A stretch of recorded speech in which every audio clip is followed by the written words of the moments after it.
Happy Wednesday and welcome to another episode of the Locked On Red Sox podcast. Thank you so much for making Locked On Red Sox your first listen of every single day. I am your host, NESN's Lauren Campbell, joined as always by Massachusetts Pirate team reporter Jake Iggy.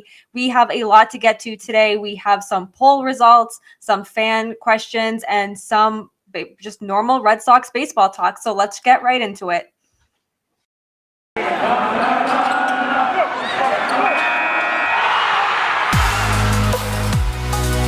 Locked On Red Sox, your daily Boston Red Sox podcast. Part of the Locked On Podcast Network, your team every day.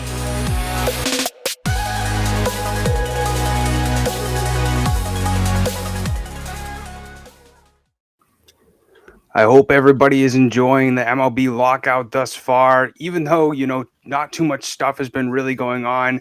It's been kind of interesting to, keep up with the updates of the CBA negotiations between the MLBPA and Major League Baseball. But just know that throughout this lockout, Lauren and I will find things to talk about. We'll find different stories to, debate about, and make sure to always check in on Locked On Red Sox Monday through Friday.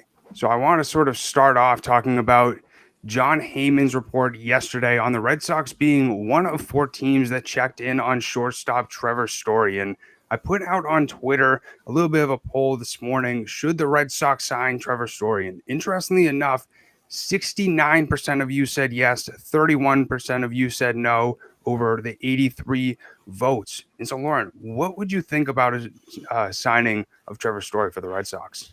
So I'm on the fence here about it because I do like the idea. I like the idea of moving Xander Bogaerts potentially over to second base. I've always kind of been on that train, especially if you can get, somebody maybe like a Trevor Story, like a Carlos Correa. Trevor Story, he's an interesting case here. I'm surprised that the poll was as lopsided as it was. I thought it would be a bit closer, but I think at the end of the day, if the Red Sox were to have a legitimate shot at signing Trevor Story, I feel like you kind of have to do it if Carlos Correa is not there. I would love for the Red Sox to have Carlos Correa, obviously, but playing the Trevor Story game, yeah, I think he'd be a good fit, and I'd like to know, just if Xander Bogaerts is open to playing second, we know that, but would he be open to moving it for Trevor Story? Would that kind of mess up anything that, like, the chemistry the Red Sox have going now? I don't know. But I think, even though I'm on the fence, I think I'm leaning more toward, yes, I would be happy with the Red Sox signing Trevor Story more than no, maybe they should stay away. But I think the biggest thing with him is his strikeouts.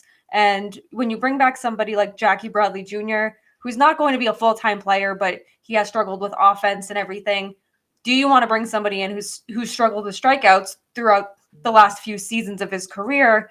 Right. I don't know. Exactly. And, that was one of the biggest issues for the Red Sox, especially before Kyle Schwarber came over to the team from the trade deadline.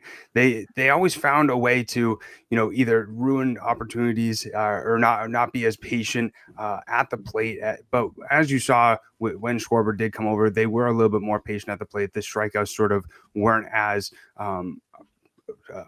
high. And, like you brought up with Story, in 2021, he had 132 hits, 139 strikeouts. Back in 2019, 173 hits and 174 strikeouts. Obviously, when you look at those numbers, especially back in 2019, having close to 200 hits is usually pretty good. But when you're almost striking out 200 times, it's never something that you get excited about. No, I mean, people want to see hits. They want to see contact. And especially Red Sox fans, they get, I don't want to call them impatient, but they are quick to make up their mind on a player. If they're going to go in some 10-game slump where Trevor Story has, 15, 16 strikeouts in his last 10 games, there's going to be a lot of angry fans, and rightfully so. I mean, that's just an atrocious number I pulled out of the air, but, it's a lot of strikeouts, and it's almost not worth getting all those hits, because when you're striking out more than you're hitting, you become a liability at the plate. I completely agree, and it was interesting to hear what Mass Live Red Sox beat writer Chris Cotillo tweeted right after John Heyman reported. He said, "I obviously trust John, and I'm sure that he checked in, but I have never really seen any of the top shortstop free agents as priorities for Bloom. If he's going to splurge, I bet it's on a natural fit. Just my feeling." And I did do a little bit of research as you were talking about with Bogarts potentially either moving over to second base. I think Story could also move over to second base as well. I did some research when he was coming up through the minor leagues. Interestingly enough, Troy Tulowitzki was blocking him at shortstop. That's a major throwback. But he did play second base and third base during his time in the minor leagues. He has never played second base during his major league career. But we've seen Christian Arroyo learn second base. We've seen Michael Chavis learn second base, even though it wasn't pretty to look at. But that's definitely an option. I feel like with Story compared to Correa is mostly looking for 30 million a year, 35 million a year probably, and I think you can get Story around $20 million a year. Yeah, 100%. I think that when it comes to Correa, he's going to rightfully command a lot of money, and he absolutely has earned every single dollar he's going to make whenever this lockout ends. I like what Chris Cotillo said about that he thinks the splurge will be on a natural fit. And I like that term because it's not going to be, if they sign Trevor Story, it's going to be for shortstop. It's not going to be to come over, try to learn second base. If they do, it'd be a little bit of a logjam there with Kike, Christian Arroyo. Right. And then maybe if they go and sign somebody else in the offseason as like a depth move.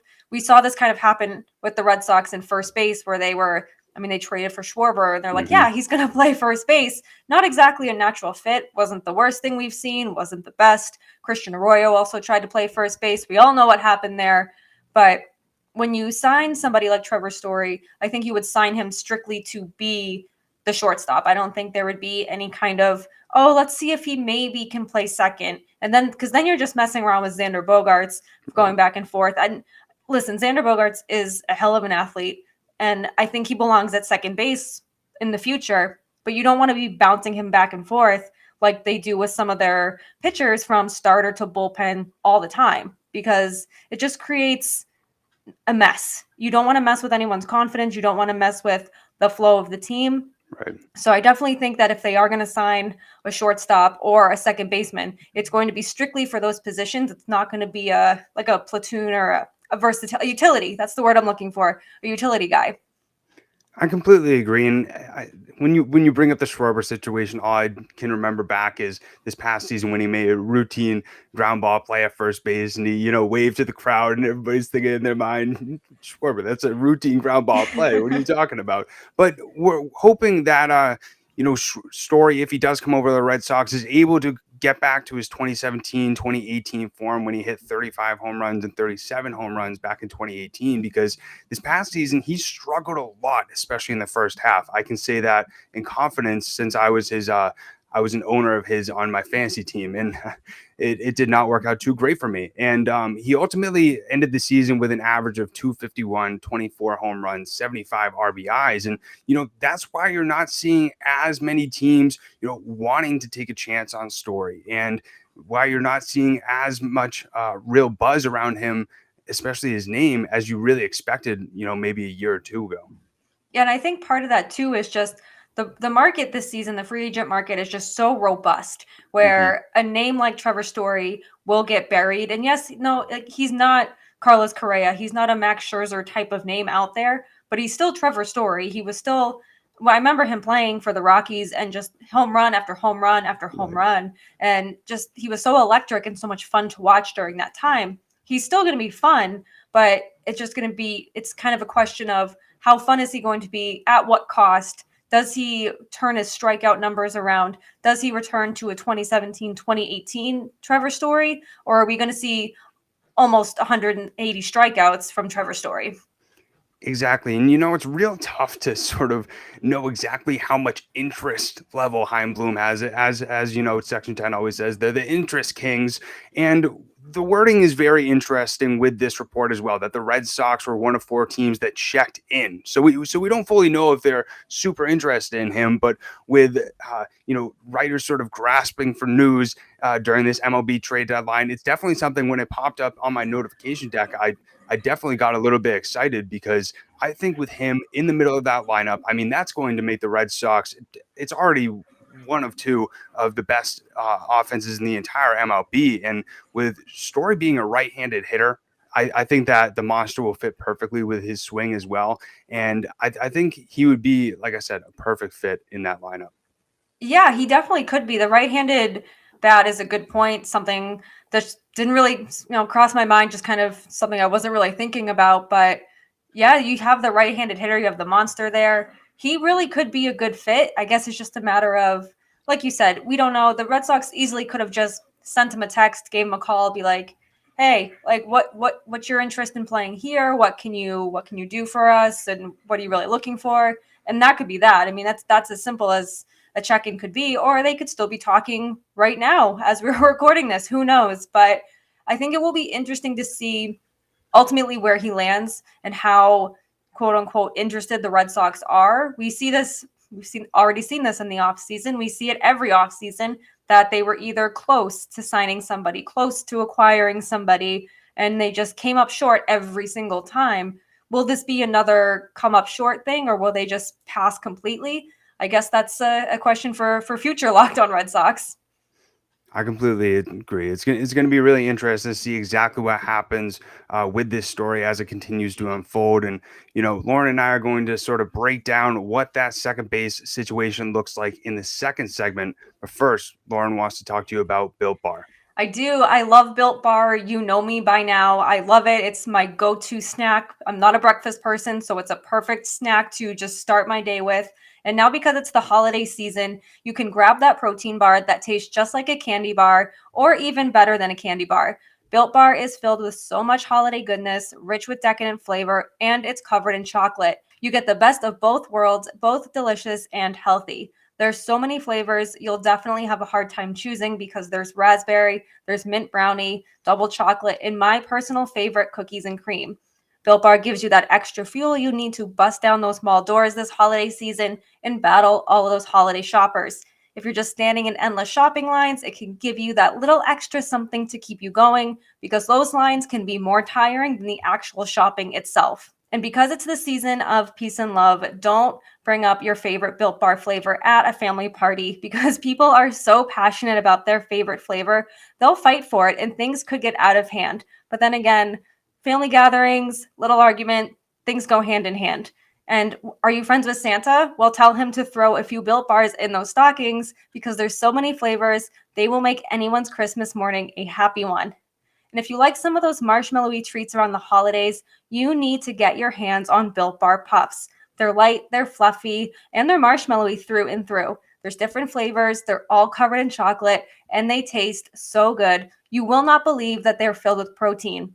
And we have an offer for you. Go to Built.com and use promo code LOCKED15 to get 15% off your order. That's LOCKED15 for 15% off at Built.com.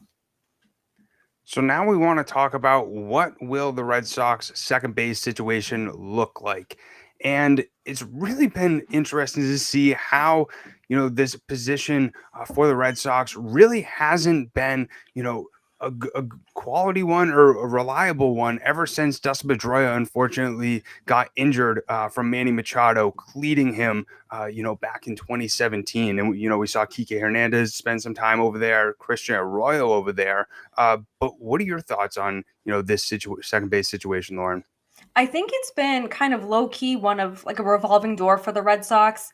It hasn't been too much of a black eye on the team, so they've gotten away with kind of how they've platooned players. Michael Chavis was there, Christian Arroyo, Kike Hernandez. I feel like they signed Kike Hernandez to play second base, but he was just so good in the outfield. They couldn't really justify putting him back there when your outfield was constantly throwing runners out at home. Right. It's another interesting case here for the Red Sox, and because there's other glaring issues like the bullpen, like the starting rotation, it's kind of gone under the radar. Mm-hmm. I like the idea, obviously, of putting Kike back there, but you take him out of center field. do you want to kind of make that trade? I don't know. There are, much like other positions out there in this whole market, there are really good players out there who could fill that second base void. I personally like Jose Iglesias. He'll come cheap. He's a good platoon guy. He's familiar with the organization. He's obviously very well loved. He was hanging out with the team throughout the postseason, even though he wasn't eligible to play. But just the energy, the familiarity, the contract, like I said, he'll come cheap. And did the Red Sox get to the postseason without him last season? I mean, maybe, but he certainly helped kind of push them over the edge and get them into the postseason. I liked him. I was really, honestly, I thought they were going to DFA him once the team got healthy after their COVID outbreak, but you couldn't really deny what he was doing. He was such a good, solid pickup so late in the season. It's almost worth bringing him back for cheap money, and maybe even if it's just for one more year to kind of figure out, Marcelo Meyer's waiting in the farm system, so maybe put him at short, move Xander to second, and then Jose Iglesias goes on his merry way in 2023. Yeah, I think it's going to be interesting sort of what they do, looking at the free agents available. Like you said, Jose Iglesias, Brad Miller. They could also bring back Brock Holt, which I know would make a lot of people, especially in Red Sox Nation, very excited. But I agree. I think especially with the platoon that could happen with Iglesias as well as Christian Arroyo would be really interesting. And he was such a spark for that Red Sox team and such a steal, especially during such a somber and tough time for the Red Sox with all those during that whole COVID outbreak time when they had tons of AAA players up in their lineup and their starting rotation. But he was also, like you mentioned, a huge guy in the clubhouse. He was the home run cart pusher throughout the postseason. And I remember hearing a story when Christian Arroyo, I think he missed a bunt or something like that. And Jose Iglesias took him aside and, really sort of figured out how he could improve. And you want those guys on your team. And for people who really are a huge fan of Christian Arroyo, don't think I'm not. I love his energy. I love his passion. I love the type of player he is. But on a team that came 2 wins away from going to the World Series, I don't think Christian Arroyo is a second baseman for a World Series caliber team. Yeah, for me, he's somebody who doesn't exactly make the difference in a World Series team, like getting to the World Series. Obviously, much like Iglesias, like I said, I love the energy, the passion. It's clear that the team likes him too. But, when you look at, and he tried to be versatile last year with first base, but it just did not work out. But I like you, I like Christian Arroyo. I really do. Is he the answer long-term for the Red Sox? Probably not. And if all else fails, I'm a big Jonathan Arauz person. I love Jonathan Arauz. He did really well for the Red Sox last year at times. Is he a full-time Major League Baseball player?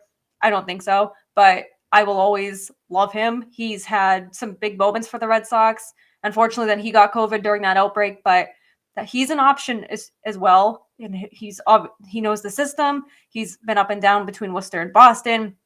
So I think that Christian Arroyo is just kind of I don't want to call him a placeholder because that sounds really mean, but he's just kind of, I guess that's exactly what he is. He's just a placeholder until the Red Sox can solidify a long-term second baseman, because really ever since Dustin Pedroia got hurt, they haven't been able to kind of make that permanent transition from Pedroia to the future second baseman. And it kind of reminds me, Nomar Garciaparra, and then all of a sudden they couldn't have a shortstop. They couldn't find that perfect fit at shortstop until Xander Bogaerts, and it's like a breath of fresh air. So now it's kind of the same thing at second base, but is Christian Arroyo the long-term answer? No way.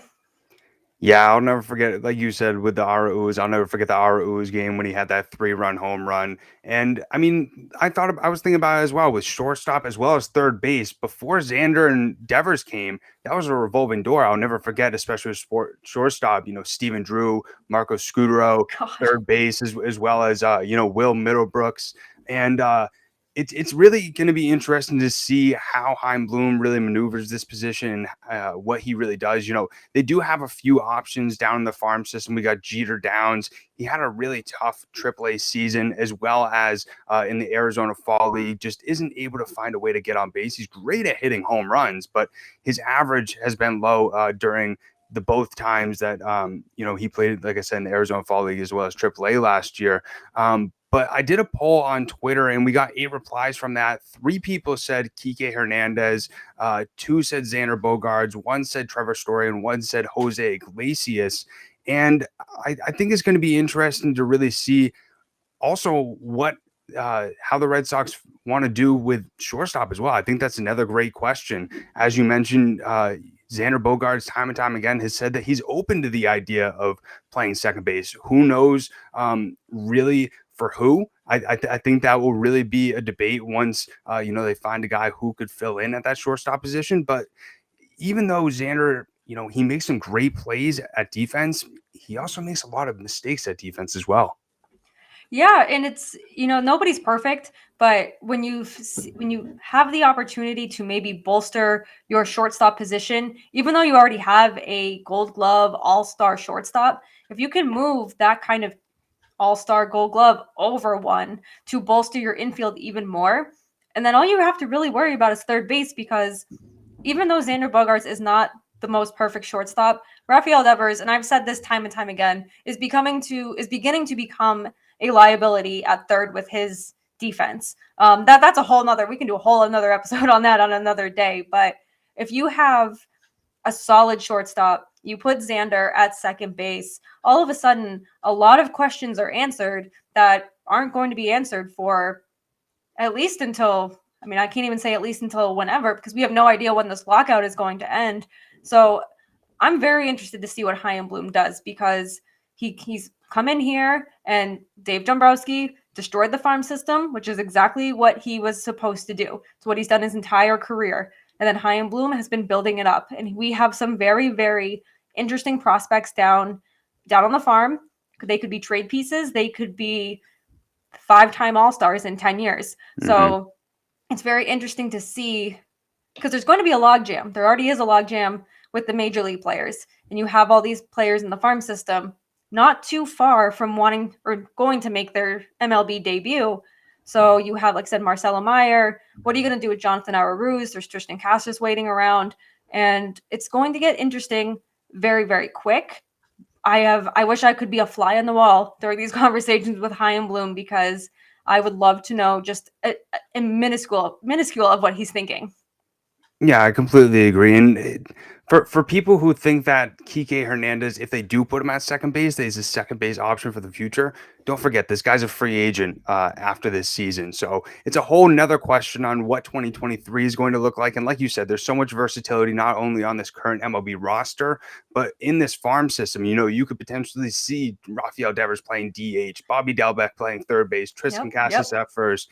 You never really know. And as well as Xander Bogaerts could opt out after this next season. So 2023 is going to be really interesting to see how they build up that team. But we got to focus on 2022 first and make sure that or hope and pray and cross our fingers that Chaim Bloom will build up this team to a World Series caliber team. But I wanted to talk to you guys about BetOnline. BetOnline has you covered all season, more props, odds, and lines than ever before as football season continues the march to playoffs. BetOnline remains your number one spot for all the sports action this season. Head to our new updated desktop or mobile website to sign up today and receive your 50% off welcome bonus on your first deposit. Just use our promo code LOCKEDON to receive your bonus. From basketball, football, NHL, boxing, and UFC, right to your favorite Vegas casino games. Don't wait to take advantage of all these amazing offers available for the 2021 season. BetOnline is the fastest and easiest way to bet all your favorite sports. BetOnline, where the game starts. So this episode really has been filled with us talking about what is this second base position going to look like. But as you mentioned, one of the biggest issues for the Red Sox all throughout the season was their bullpen. And that's something that we're going to be talking about in next episode, really what options the Red Sox should look at for the 2022 season. So if you're on your phone right now, go on to Twitter, tweet us at Locked On Red Sox, and let us know who you guys think should be in the bullpen. But I wanted to end this episode sort of on a positive note, mental health note. We're going to be doing this every single episode. We want to use this podcast to help influence, motivate, and inspire you guys to be the best of your ability. And so if you're right now looking at this end of 2021 with some uncertainty, something that I said yesterday, a quote that I live by: everything happens for a reason. Things happen in our life for a reason. And, if you're unsure or if there's a lot of unknown in your future, just believe that everything is happening for a reason. Have your goals and follow those goals, and don't allow anybody or any doubters to tell you that you can't do anything. Yeah, absolutely. I mean, even I'm someone who has job security. I'm somebody who has a house, and like I feel like I know what my schedule is day to day. And there's days where I'm still like feeling uncertain about how the day's going to go, how the week is going to go. And if something negative happens, big or small, like you said, everything happens for a reason. That reason may not be present at the very moment. You may not get that answer for a week, a month, maybe even a year, but I'm a big believer that everything that happens to you shapes your path. Every no you hear, every rejection you get in life is putting you on the right path. No matter if you can't see it at that very moment, you're still on the right path, and you're the only one who can dictate where you want to take your life and what path you want to go down. Nobody on the internet, no faceless troll, none of your friends, they can't tell you how to live your life or what you're doing is the wrong path, because it's your life. You get to choose it. You're in control. You are in the driver's seat. So pedal to the metal and just keep going. I completely agree. And this is something that I've talked a lot with my friends about recently is, we have in our minds, I'm not exactly where I want to be. And it's a lot of times, it all comes from the expectations that were put into our mind, not only by society, but our parents, that we're supposed to be in a certain spot at a certain age. And if we're not, then we're a failure or you're behind people. And especially now with social media, you can easily compare yourself to everybody's life. But I guarantee you that that person is struggling with the same exact struggles as you are. Maybe not exactly, but they're definitely not they're definitely not as happy or their life isn't as luxurious as it may look like on social media. Yeah, social media is fake. That's like the biggest thing that I learned growing up in the social media era. And when I was a teenager, and I was 13 or 14, when all these teenagers now are getting on TikTok and Instagram, we didn't have any of that. We had LiveJournal, we had MySpace, we had these things that you couldn't really compare lives to somebody else. Now it's constant influencers and this and that, and it's everyone's filtering their pictures. Those influencers, don't compare yourself to any one of those, because that's their life. That's not the path you're supposed to be on. And just take a step back, look at yourself in the mirror, and just be like, I'm happy with how I live my life or what I'm doing. And you don't need to put everything on social media, because I find that the people who are constantly posting about how good their lives are, it's not really all that good. It's all a highlight reel. And that's something that I've really tried to focus a lot more with, at least with my social media, is how do I want to represent myself? What's my personality? Let me put that on social media, and also use, some of my experiences, some of my struggles to help other people. And one piece of advice that I got, especially after college, when I was getting rejection after rejection from jobs, is, just enjoy the process. And in the moment, I was like, what are you talking about? Enjoy the process. I hate where I'm at right now. And, obviously, if you hate where you're at right now, you're going to look back at that time and fully realize, wow, I had to go through that to be able to learn and grow and be the person I am today. And one thing that was huge for me, now that I'm thinking about it, I can't wait to watch it. I made a video talking to my future self. And it was when I was in my Dunkin' Donuts uniform. And, I sort of talked about where I was currently in my life, how I'm doing mentally, and where I want to be, and sort of talking to my future self. And I thought about in my mind, it would be really cool to look at this, in 3 months, 6 months, 5 years, 10 years. And, if you do that, then you'll fully be able to, realize how far you have come, and also take that time to be proud of yourself. And be proud of yourself for everything you're going through. And you mentioned like hearing no after no with all these jobs you're applying to. It's one of the most daunting things is job hunting. But every no you hear, finally, when you finally get that yes and you get your break, it makes it so much sweeter. And it's such a really cool moment. I was in that same boat for a long time. I'm just hearing no after no. And sorry, we'll keep your resume on file for 30 days or whatever it is.